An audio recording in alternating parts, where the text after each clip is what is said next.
Bonjour, c'est Jules Lavie pour Code Source, le podcast d'actualité du Parisien.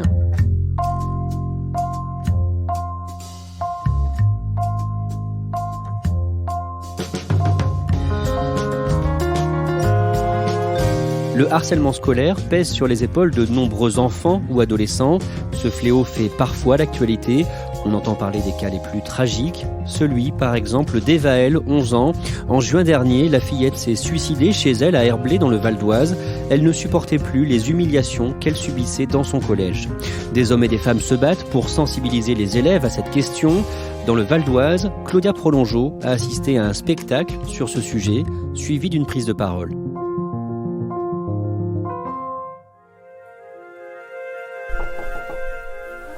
Ce soir-là, j'ai rendez-vous au centre social d'Hermont-Aubonne, où je dois retrouver Cléo Dangouin.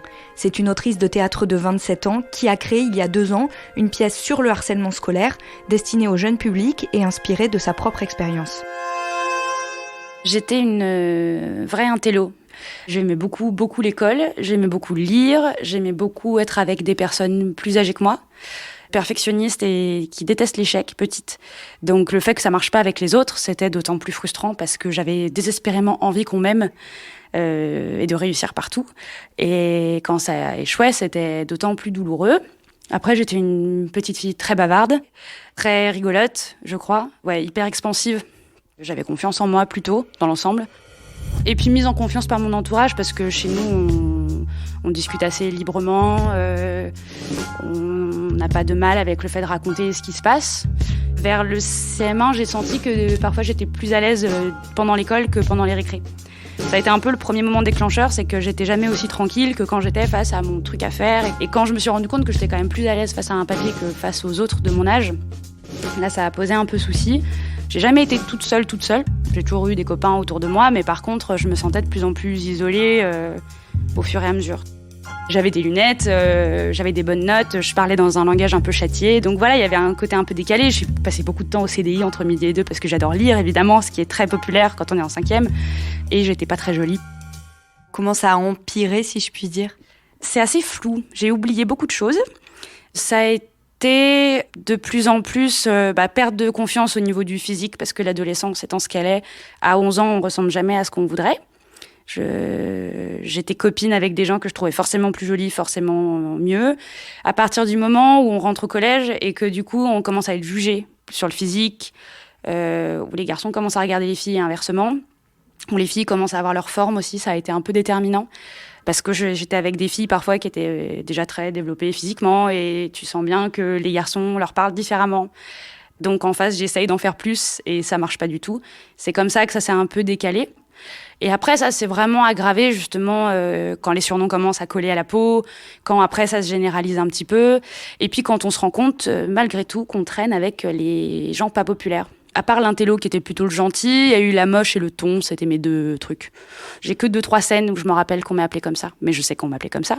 Je me rappelle du jour où on a fait je sais plus quelle civilisation en cours d'histoire et que l'empereur avait le malheur de s'appeler Othon Ier et éclatement de rire général dans la classe.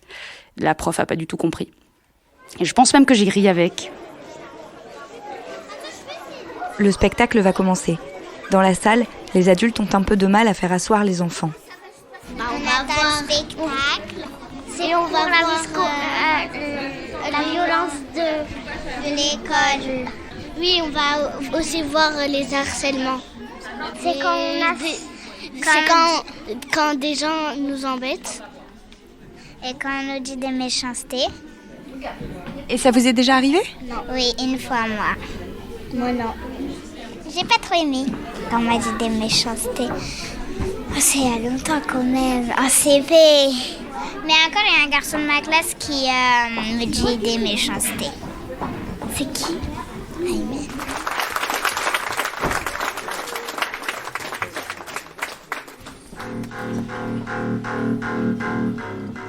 En 5e, ça a été particulièrement difficile parce que c'est là qu'effectivement, ça devenait généralisé. Les surnoms, ça a été à ce moment-là. Les fameuses lettres, effectivement, ça a été là. C'est-à-dire que j'ai reçu, je crois, en main propre, mais je suis plus sûre. C'est pareil, c'est des choses qui sont hyper floues.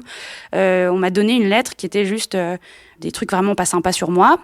avec une petite photo de Hulk avec marqué « ça c'est toi, mais en mieux bien sûr ».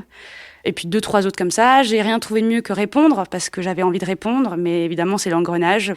On répond toujours à côté, on répond jamais ce qu'il faut. Et je savais plus ou moins qui était à l'origine de ça, parce que j'avais reconnu l'écriture, parce que j'avais vu un peu... je savais bien qui c'était, mais bon, peu de preuves, et puis pas très envie d'en parler à tout le monde non plus, quoi.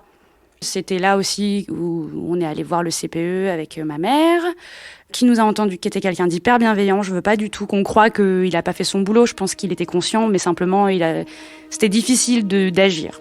C'était un collège pas spécialement difficile, dans un quartier pas spécialement difficile, avec peu de moyens là-dessus, mais peu de moyens parce que c'était pas un sujet, quoi. Donc il était conscient qu'il y avait des problèmes, mais comme tout le monde. Donc c'est des moments comme ça dont je me rappelle, mais il y a très peu de choses dont je me rappelle, en fait. Je veux pas, j'ai mal au ventre. Écoute, je sais pas quoi te dire. J'essaie de trouver, mais je sais pas quoi te dire. Tu pourrais me raconter ? Je veux pas.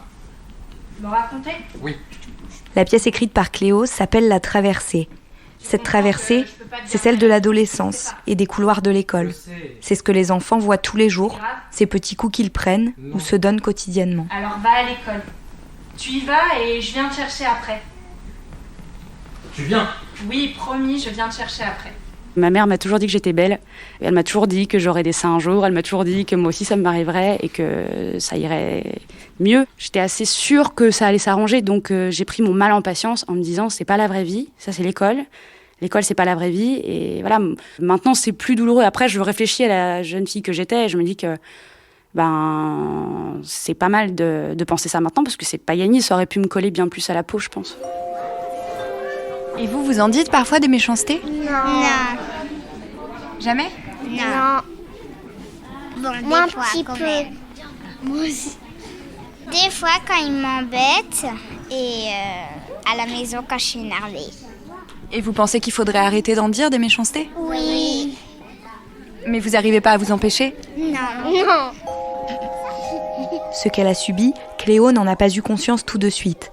Il a fallu du temps et le hasard de la programmation d'un journal télévisé pour poser les mots « harcèlement scolaire » sur son passé. Alors je me rappelle plus de l'année, mais je devais avoir 19 ans, 20 ans, 21 ans, un truc comme ça, 22, je ne saurais pas dire.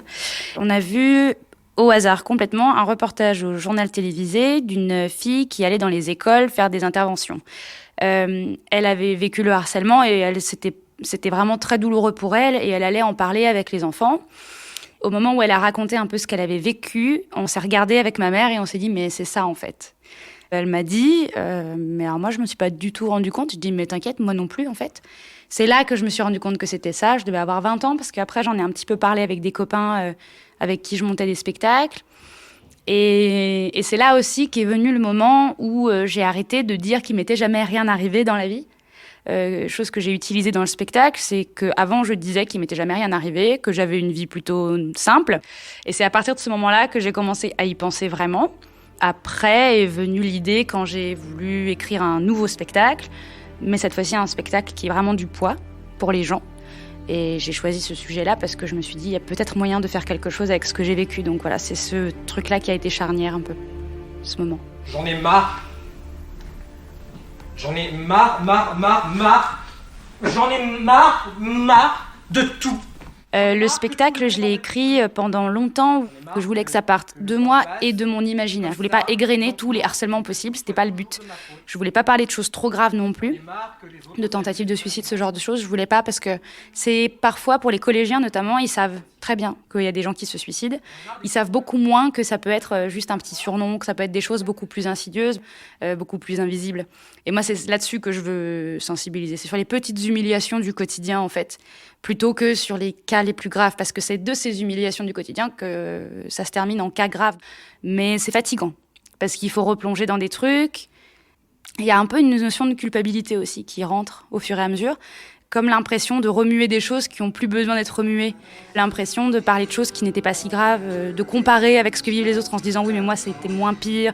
Et puis comme si le fait de s'en être sorti, ça décrédibiliserait ma démarche un petit peu. La représentation se termine et Cléo lance le débat avec les spectateurs. Chacun y va de ses remarques et de ses questions, jusqu'au moment où une jeune fille de 3e, venus spécialement pour voir le spectacle, se lèvent et prennent la parole. L'année dernière, je me faisais harceler. La personne était dans la même classe que moi. Et cette personne, elle me donnait des surnoms. Et à chaque fois que je me rapprochais de quelqu'un, elle me disait « Non, fais attention, à côté de toi, il y a cette personne. » Et je me sentais directement visée parce que je savais que c'était moi. Et cette personne-là, elle arrêtait pas. Je suis partie voir la CPE, je lui ai expliqué. Et la CPE, elle m'a dit de me repasser la prochaine fois. Si ça continue, ça continue encore. Et je suis partie lui parler. Et elle a convoqué cette personne. Depuis, ça s'est arrêté. Maintenant, je vois que j'ai confiance en moi. L'année dernière, j'étais une personne, franchement, je me laissais faire. Je parlais pas. Mais cette année, je me suis dit, je veux pas que ça recommence. Ça m'a fait tellement de mal. Et cette personne, avant, on était tellement ensemble. On se parlait tout le temps. On était des meilleurs amis. Et là, je vois que du jour au lendemain, elle devient mon harceleuse. Et donc, ça me fait du mal. Pourquoi est-ce que tu as voulu intervenir devant tout le monde et raconter ça devant tout le monde ? Pour leur dire, il y a toutes sortes de personnes qui peuvent se faire harceler. Que tu sois grand ou que tu sois petit, tu peux te faire harceler. En fait, le spectacle, il m'a montré que je devais avoir confiance en moi. Je devais pas écouter les autres. Ça me soulage. Quand elle se rassoit, les applaudissements s'élèvent à nouveau. Moi, je me dis que en fait, le travail, il est fait. Elle a réussi à le dire dans un micro, avec beaucoup d'émotion, mais elle l'a dit. Donc, à partir de là, ça va s'arranger pour elle, parce que ça va la rendre bien plus forte, et elle saura le reconnaître, et elle saura aider d'autres. Et pour moi, c'est gagné, en fait. Elle le sait pas encore, mais moi, je le sais. Et quand vous voyez qu'il y a une petite fille, Evaëlle, qui a mis fin à ses jours en juin dernier, à l'âge de 11 ans, parce qu'elle était victime de harcèlement, qu'est-ce que vous pensez ? Je sais, j'ai du mal à définir ce que je ressens. Je suis effarée, je pense que c'est le meilleur mot. Je suis atterrée. Parce que c'est très compliqué à entendre qu'à 11 ans, on puisse vouloir ça. De se dire que ça traverse l'esprit d'un enfant, c'est hyper douloureux. Donc moi, ça m'atterre et puis ça me fait beaucoup de mal pour les témoins autour, que ce soit les proches ou les moins proches. Tous les gens de sa classe et tous ceux qui vont devoir vivre avec ça. Les parents se battent en ce moment pour qu'on reconnaisse la culpabilité, la responsabilité d'une des profs. Et il y a un vrai travail à faire là-dessus parce que c'est historique qu'une prof soit mise en examen, enfin en tout cas ait été en garde à vue. Pour ça, c'est historique et en même temps, où s'arrête la culpabilité et où commence l'absence de formation. C'est-à-dire que moi, je me pose encore la question de savoir est-ce que les profs sont suffisamment formés pour qu'on puisse leur reprocher après. Aujourd'hui, c'est encore assez balbutiement, donc c'est très compliqué de savoir ça. C'est vrai que c'est de l'ordre de la science-fiction, en fait, de se dire que ça aille jusque-là, c'est incroyable. Moi, je ne me rendais pas compte non plus. Moi, je suis surprise que ça arrive. Un des conseils qu'on donne aux parents pendant le débat, et qui est un conseil qu'on entend peu, en fait, c'est de dire aux enfants et aux ados que l'école n'est pas le lieu de tout. Et qu'il y a une vie en dehors de l'école et il y a une vie après l'école. C'est-à-dire qu'il y a un moment où on choisit les gens avec qui on a envie d'être, et ça, c'est quelque chose qu'il faut leur dire. Faut leur dire que ça passe très vite, en fait. Une fois qu'on a fini l'école, on se rend compte que ça paraît très vite, très loin. Que ça nous marque, bien sûr, ça nous marque. Il n'est pas question de dire aux enfants qu'ils vont oublier et que tout ça va s'effacer magiquement. Moi, ça s'est jamais effacé complètement. Mais par contre, tous les enfants ont des talents, tous les enfants ont des gens qui les aiment. Et tous les enfants, ils ont une vie à eux, à part entière. Et l'école n'est pas cette vie. L'école est une grosse partie de la vie. De 3 à 18 ans, c'est long. Si on va jusqu'au bac, en tout cas. Oui, c'est long, mais c'est pas tout. Je suis la dernière génération, un peu, j'ai l'impression, à qui on a dit que c'était normal. J'ai l'impression que depuis, quand même, on parle de harcèlement comme d'un truc, un vrai problème. Avant, il y avait un côté... il y a des souffres-douleurs, il y a des têtes de turc, il y a des gens sur qui ça tombe. Enfin, ça peut pas être facile pour tout le monde. Claudia, on a entendu la réaction d'une collégienne dans ton reportage, mais il y a aussi des parents qui étaient présents. Comment est-ce qu'ils ont réagi ? Alors les parents, c'est assez différent effectivement, puisque les enfants réagissent pas toujours de manière très émotionnelle. En revanche, pour les parents, ça fait appel à beaucoup de choses. Ils se demandent s'ils interprètent bien les difficultés de leur enfant à l'école. C'est pas toujours évident de savoir quand est-ce qu'on est victime de harcèlement, quand est-ce qu'on ne l'est pas. Et Cléo donne justement des conseils pour expliquer aux parents comment gérer ces situations. Est-ce qu'on a une idée de l'ampleur de ce phénomène, de ce fléau ? Qu'est-ce que ça représente, le harcèlement scolaire en France ? En France, le harcèlement scolaire, selon l'Éducation nationale, ça touche 700 000 enfants. pas forcément au même degré de gravité, mais on considère quand même que sur ces 700 000, il y a la moitié pour qui c'est des faits vraiment graves. Depuis quelques années, il s'est ajouté le cyberharcèlement, qui lui concerne 1 élève sur 5, et le terme de harcèlement scolaire, qui existe en fait depuis les années 90, quand les études sur ce sujet-là ont commencé. Il est vraiment utilisé que depuis les années 2010, et ce n'est que depuis 2015 qu'il y a une journée qui est consacrée. Elle a lieu en novembre, c'est la journée non au harcèlement, et c'est l'occasion d'évoquer à l'école et en dehors de l'école ce sujet-là, et de faire prendre conscience à tout le monde que ça existe et que ça peut être très grave. Merci Claudia Prolongeau.